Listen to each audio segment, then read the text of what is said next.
Hello cricket ভক্তরা, স্বাগতম আমাদের আজকের বিশেষ কভারেজে। এশিয়া কাপে গত রাতের ম্যাচে ঘটেছে নাটকীয় এক মোড়। আফগানিস্তান ছিটকে গেছে টুর্নামেন্ট থেকে, আর বাংলাদেশকে সঙ্গী করে সুপার 4 নিশ্চিত করেছে শ্রীলঙ্কা। আসুন জেনে নেই ম্যাচের পুরো গল্প।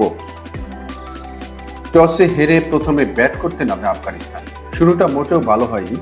একের পর এক উইকেট হারিয়ে চাপে পড়ে যায় দলটি, কিন্তু তখন মাঠে ঝড় তোলেন মোহাম্মদ নবী। মাত্র 22 বলে খেলেন বিস্ফোরক 60 রানের ইনিংস।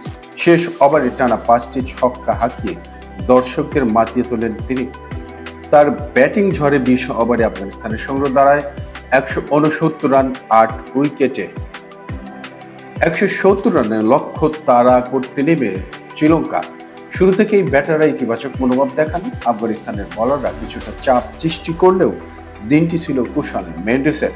তিনি 53 বলে অপরাজিত 74 রান করেন, যা শ্রীলঙ্কাকে এনে দেয় সহজ জয়। কমিটো মেন্ডেসও দ্রুত রান তুলে দলের জয় নিশ্চিত করেন। মাত্র 18 ওভার 4 বলে 170 রান তুলে নেয় শ্রীলঙ্কা। হাতে থাকে 8 উইকেট। এশিয়া কাপে এখন শুরু হচ্ছে আসল লড়াই, সুপার 4। বাংলাদেশ আর শ্রীলঙ্কার সামনে আছে ভারত এবং পাকিস্তানের মতো শক্তিশালী প্রতিপক্ষ। আপনারা কি মনে করেন বাংলাদেশ কি ফাইনালে জায়গা করে নিতে পারবে? নিচে কমেন্টে জানিয়ে দিন। ভিডিও ভালো লাগলে লাইক দিন, শেয়ার করুন আর আমাদের চ্যানেল সাবস্ক্রাইব করতে ভুলবেন না।